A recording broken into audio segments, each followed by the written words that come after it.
What up, good people, and welcome to Skanksgiving Eve edition of Montez at Midday. How's everyone doing today? Raising the roof up. We're going to raise the roof today. Let's raise the roof today. Can we raise the roof today? Raising the roof on all points bulletin because the day before Turkey Day, man. Come on, the day before Turkey Day. How can you not be excited about the day before Turkey Day, good people? If it's your first time tuning in, thank you so much. It does not go underappreciated whatsoever at all. We got high fives in the building. Chest bump. Let's hug it out. Let's get in here for the real thing. Oh. 2 times on that hug. Oh, boy, there we go. If you're celebrating a birthday today, happy birthday to you. If you're celebrating an anniversary, happy anniversary to you as well. And if you're off today already, you don't go back to work till Monday, you make the right career choice, my friend. You make the right career choice for real. Don't forget to visit the website at www.dremontez.com. Did you take the turkey out already? Okay. You on the road, you're at the airport, you got everything you need. Did we do the Dre Montez checklist like I told you guys to do? Make sure you do a checklist. It is very, very important to do the checklist. Okay, do the checklist. All right. I'm going to talk about some things today for sure. Before we get into that, let's get through our pillars of the day. We're going to let it go. Ignore them. Give it time. Don't compete. Stay calm. It's on you. And laugh. This is one of my favorite times of the year due to how nice people are and the way we take a look at different things, not just from our own point of view, but from everyone's point of view. Different scenarios, different backgrounds, just different situations. It's that time.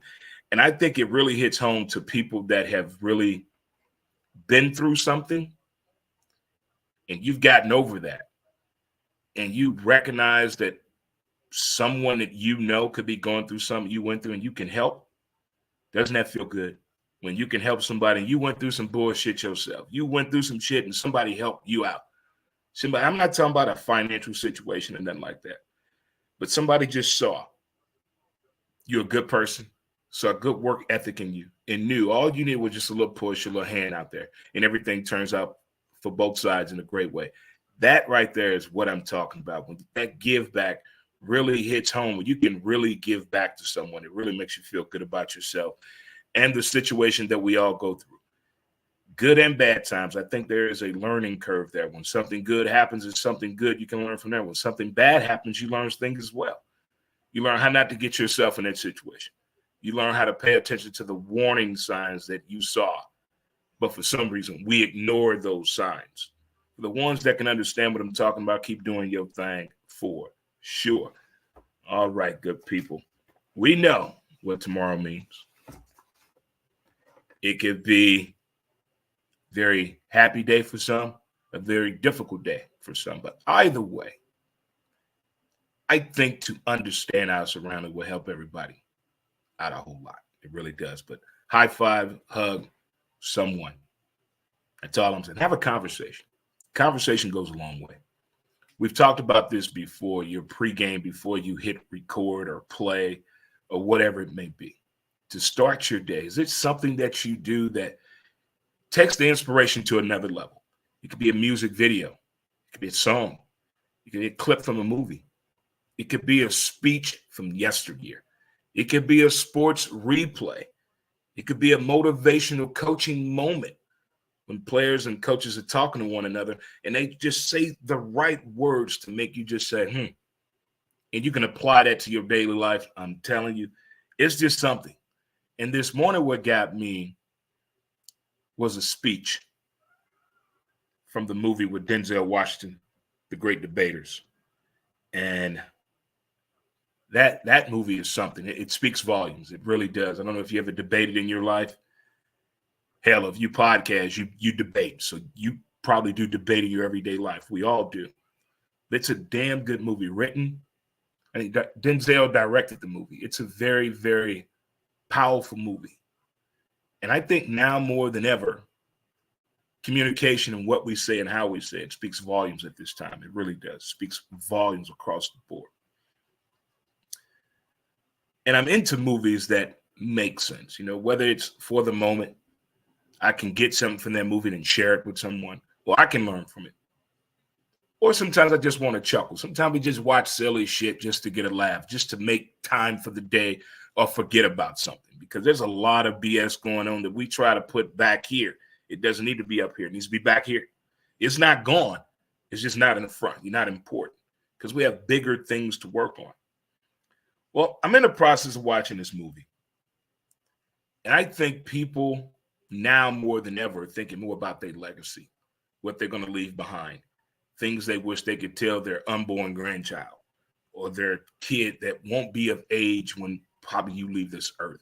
And you want to leave something to remind them about being an adolescent, becoming a young man, a young woman, understanding adulthood, getting prepared for the casualties of life, as I like to call it. Everything is not always bad. Not everything is always good. But there's some information we want to leave to people. Just leave something back. Or to get a better understanding out of them. Maybe you can leave them a little bit of advice. And I'm going to call this one here conditional inheritance. I can leave you something, but under these conditions. And you can leave a list for your child to do or grandchild. But it's to find out more about them and understand life and the meaning and the casualties of life, and even understanding you as a parent or a grandparent or whoever it may be. But I think a conditional inheritance is a great idea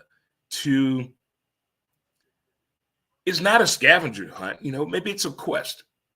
Hey, I want you to go to North America and do this. You're getting somebody out of their shells to live their life. There's a lot of people that are just so closeted for so long. And we saw a lot of self-expression and expressions we never thought about before during the time of COVID. And now we're seeing a little bit more of that as well, a little bit more detailed information, a little bit more tools and resources to go along with that as well. What's going on, my man, Wally? How you doing, my man? Friend of the show, my dude, Wally, tuning in via YouTube. Appreciate it, my man. You the man, Wally, my dude, Wally, for sure. But conditional inheritance, I think that's pretty cool. I don't think there's anything wrong with it. And the way the movie is done, the young man is learning more about himself with his mom gone than when she was here. They were not really that close due to the fact, you know how it is when you're young and parents lie to you for no fucking reason at all. And you become of age to understand that you were lied to. And now you want to hold regret and animosity towards your parents. But sometimes parents do things for your own safety and mental makeup as you're coming up through some things. Because right now, I think kids today know way too much. They know when you get paid. They know how to get in your iPhone. They know how to operate the damn house cameras better than you. Kids know too much about the bill situation in the house. That's too young to be worried about that. But back to my original point, a conditional inheritance. Would you do something of that nature for a loved one? Meaning you're leaving them something. I leave you my second home in Myrtle Beach, South Carolina. But here's a deadline on this condition of you getting this inheritance of this being my house down here in South Carolina, Myrtle Beach, South Carolina. If it's not done by this deadline, the house will be demolished. And all the proceeds will go to a charity of my choice, the deceased person. But if you finish it, and I'm just using a house as an example, but I like the way the movie was done, but I'm still in the middle of it, and I should be done with it tomorrow, and I will share with you over the holiday weekend on what to do. Speaking on what to do, we've been in a situation with collegiate sports the past few years. When we finally came to the agreement of name, image, and likeness. Name, image, and likeness, NIL, lifestyle.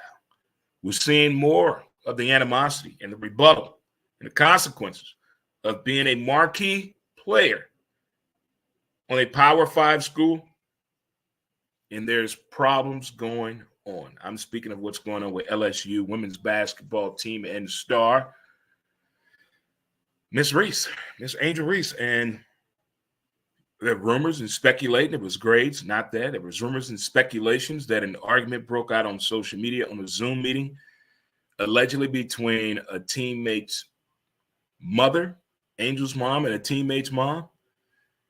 There's allegations that Kim is trying to put her in her place. But if we take it back and let's look at this in its purest form, NIL, I think we're learning as we're going along. Last year, we found out, but a lot of people didn't know how to get the money from the NIL. They got these deals, but they didn't know who was paying them. The school was not paying them. The coaches weren't paying them. So they had to get an understanding on that. And what are the legalities of the NIL? If you give me a vehicle, is it mine? Do I have to give it back when I'm done playing collegiate ball? When is payday? Can I get other deals? If I'm not on the field, but I'm still a student, do I still get my NIL? There's all kind of questions over the place and the responsibility of this money. We have been seeing these outlandish deals of some of these student athletes. And we've been through this situation before, but it was done illegally. The recruiting process, the bag up under the bridge. Your mama walking into a car dealership and leaving with a car with 40 grand in the back seat. But now the NIL deal is out here, and we're having some issues, as I knew we would. The backbone that happened last year with Florida. There's no consistency on the whole thing. Oh, man, you make my day every day. And the piece, thanks, my good. Oh, thanks, Wally, man. I appreciate it, man. I got you, my man. I got you, my man. No problem, man. Thanks for tuning in every day. It means a lot. Really do appreciate it. Thanks, Wally. Really do. But this NIL, we knew this was going to happen. What makes you think a 17 or 18 or even 19-year-old is going to show loyalty to a college or university, be responsible with money, and be truthful in a relationship? Nobody.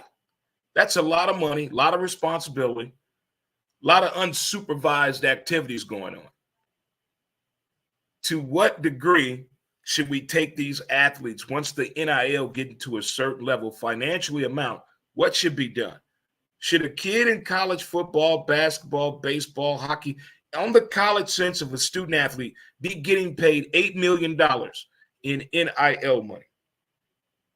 Or should it be a proper program set up, a financial path that makes sense where decisions are not made on spontaneous moment, getting yourself in situations you can't get out of? We understand nobody is coming to these colleges and universities with that type of money, with no experience in the financial world. You're not coming into college prepared to deal with no $4 to $8 million being presented to you. So where's the transparency with that? Where's the education right there? Where's the grooming system for that? Oh, it's going to lead to more and more stories like this. Because now with the athlete not being on the field or the court out there to play, deem, i.e.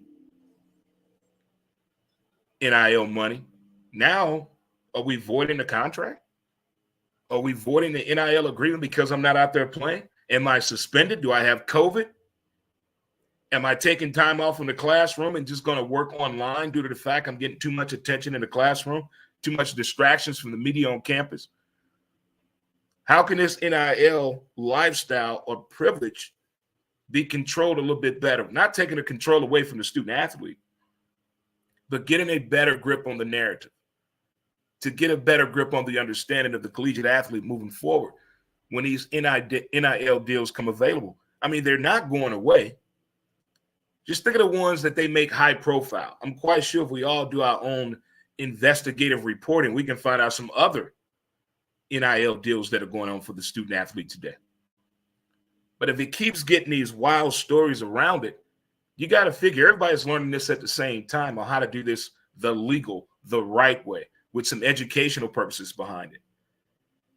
You have the colleges and universities that are getting people in positioned to help out the process with the NIL deal, the verbiage, the understanding, and the usage of these funds. And as well, you're getting the people in this, they're collegiate athletes, they're college students as well. So they're learning. I like what Notre Dame has been doing. They have a private entity, separate entity, to help these athletes deal with the financial responsibility at the collegiate sports. Now, if all major colleges and universities doing this type of program, we don't know. We just know the ones that are telling us that they are doing this. I would love to see college football, the College Football Competition Committee, NIL people all get together and figure out a way to get a better grip on this situation before it gets out of hand, for sure. But I'm still liking the fact that the kids are getting an opportunity to get some financial putback in their pocket for their contributions to the college and university. We're going to take a short break here and come back with more Montez at midday on this Skanksgiving. Now, before Thanksgiving, be right back. Word from my sponsor.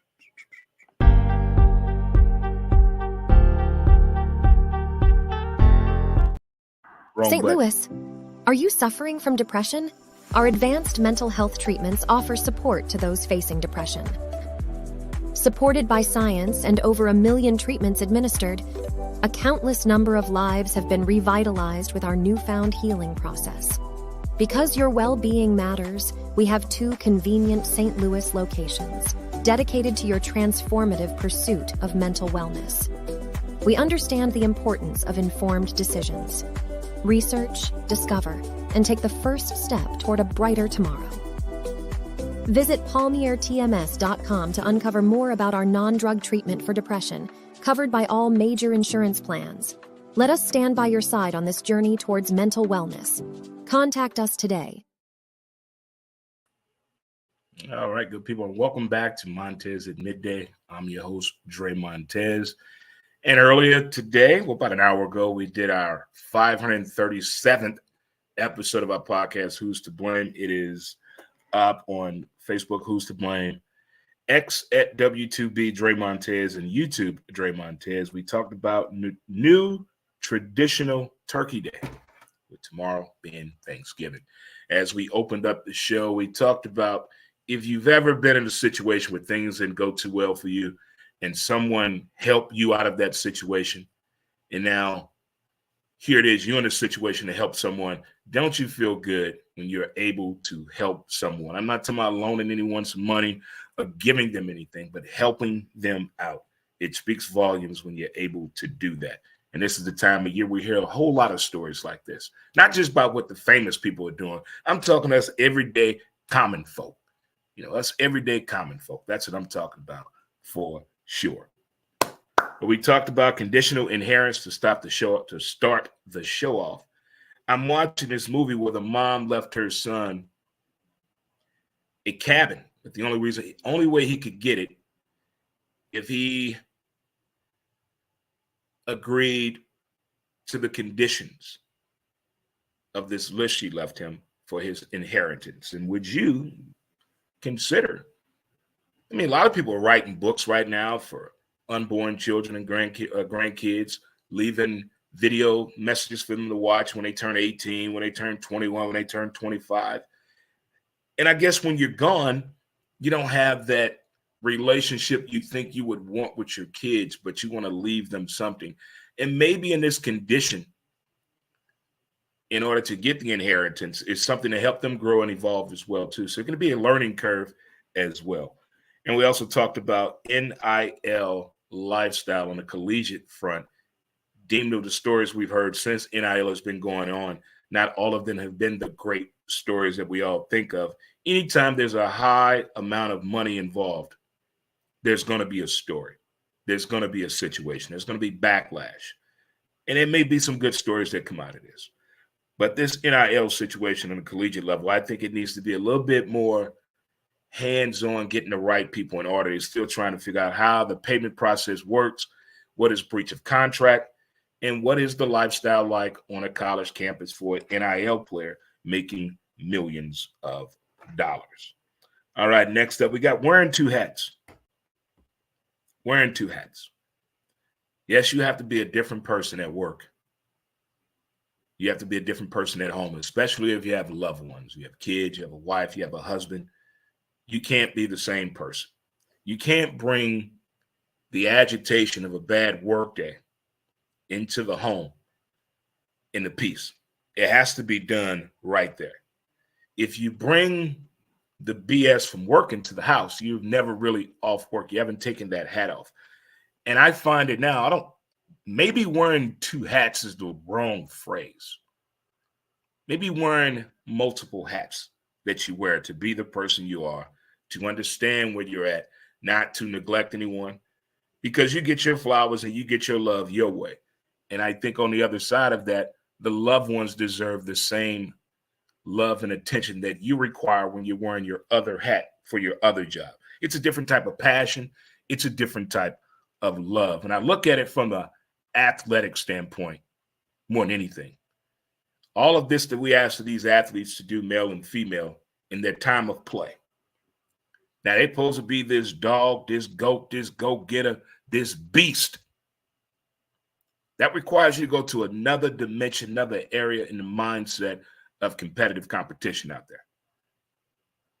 And then they have to go home or go to a charity event or hang out with their kid or maybe in a relationship, trying to get that person to know them. That put another hat on to just break that all down. Some are good at it and some are not. But in an ideal life, us normal people, as I like to say, wearing two hats is a hell of a skill set if you can pull it off. If you can pull that off and you understand it and your family understands what you're doing, job well done. Job well done. As I said, tomorrow's Turkey Day. There are traditions all over the place. All over the place. Whether you're going to Starbucks tomorrow at 301 de Bolivar, they're brand new. Welcome to the spot. Welcome to the place. Or maybe you're going to downtown Bell Vegas. Maybe check out Santa's workshop down there. You know, you just don't know. Maybe you're going to the Lincoln Movie Theater in downtown Bell Vegas. Huh? Christmas shopping is about to start. Get your list out early. Kids under 10, you're only getting two things on the list. Two. Inflation. Bring back layaway. And the real Black Friday is this Friday. If you're playing tackle football and you over 30 tomorrow morning and you get hurt, we told your ass you too old to be doing that, okay? Now, if you're out there playing flag football, make sure everyone knows it's a flag and not tackle, okay? And if you're going to deep fry turkey tomorrow, be careful. All right, now for us staying at home to watch football or going over to a relative's house to watch football, all I know football's on tomorrow.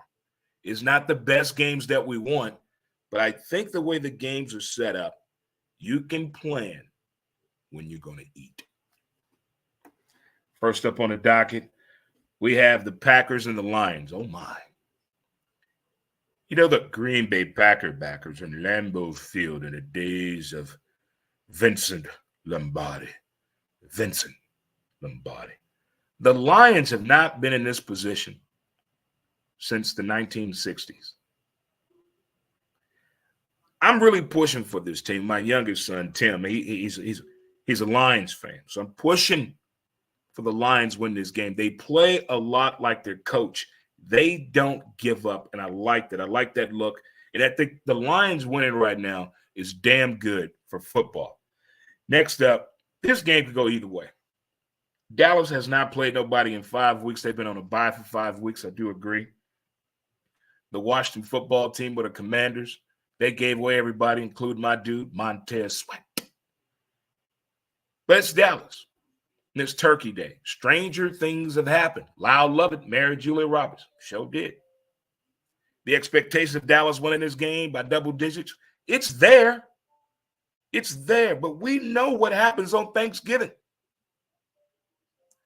Dallas should win this game. But if they lose, I would not be surprised or shocked. But I got Dallas winning this game. And the nightcap. Oh, the time of the evening. Women take their bra off and their shoes. the men unbuckle the top button on their pants. And everybody leans back, puts their hands up here, and watches the night game, barely with an eye open, trying to make it. Because we're about to go to sleep again. 49ers against Seattle. They're not giving Mr. Purdy, Mr. Irrelevant, the respect he deserves. Just because he's the last pick of the draft. He's leading the league in every statistical category for a quarterback. Other than Joe Montana, he's the only 49er to have a perfect passer rating in the game. But because he was picked last, he's not an MVP talk. Why? Because he has receivers, because he has a running back, because he has a tight end, because the defense is all in on it. There are other teams around the league just like that as well. But look at the praise that the quarterback is getting. This dude, Mr. Brock Purdy, is something special, and I think he's meant for this San Francisco 49ers offense. It is really, really key. Give me the 49ers in the nightcap over Seattle. As I said, give me the Detroit Lions over the Packers, and give me the Cowboys over the Washington Commanders. Right there for sure. And don't forget, we got football, college football. If you try and get a little bit of that old Mississippi State game as well. So there's a lot we can play with this weekend. We have NFL football, Black Friday NFL football, college football Friday, college basketball, women's college basketball, hockey, oh my, NBA, oh my. And most importantly, us Cardinal baseball fans, we got a lot of shit to talk about. As far as pitching, we are all GMs when the Cardinals get a pitcher. There are at least 82,000 people that are GMs for the St. Louis Cardinals baseball team. Everybody the Cardinals pick up, sign, trade, promote, demote, these 82,000 people all say something completely different. I would love to know who actually on the social media that's a Cardinal fan, put the starting lineup you want. From the pitching to the starting lineup. Show me what you want. What you want. I have never seen so many people agree with everything that one franchise is saying. Everything the Cardinals have done since the season has ended, all these fucking Cardinal fans on social media don't agree with the Cardinals and nothing that they're doing. I want to know how many of you work for a Major League Baseball team. How many of you have actually been in a draft room, done negotiations for a Major League Baseball player, been a scout, talked to a player to find out where they're at mentally and physically? How many of you have done that? How many? We don't know what these guys are going to do that's over 30, been in the league over 5 years. I'm quite sure everybody wants to continue to play baseball. They're not going out here trying to go 3-18 with a 5.28 ERA. No. You really think teams try to lose a game 1-0 with their best pitcher on the mound? No. Things happen. Things happen. We've had some great players, and the great players that we've had on this team, sometimes it doesn't go our way. We lose those games 5-4. Then we turn around and win a game 11-3. Same group of guys. Same group. But in that 5-4, bunch of bums. That 11-3, that's the type of baseball team I'm proud of right there. We do that. We're topsy-turvy. I think the next baseball team should change their name to Seesaw because we see it and we know what we saw. That should be the name of the team right there. But to no avail, enjoy the rest of your day, good people. If you're going out tonight, be safe, be careful, be responsible. Have a buddy rule, not a cock block rule. Have a safe word, not just with your partner, but with your friends. If you're going to your same watering hole, call tonight before you go. Talk to the manager and find out what is the safe word for the drink to order if you feel yourself in a dangerous situation, for sure. We have to look out for one another, okay?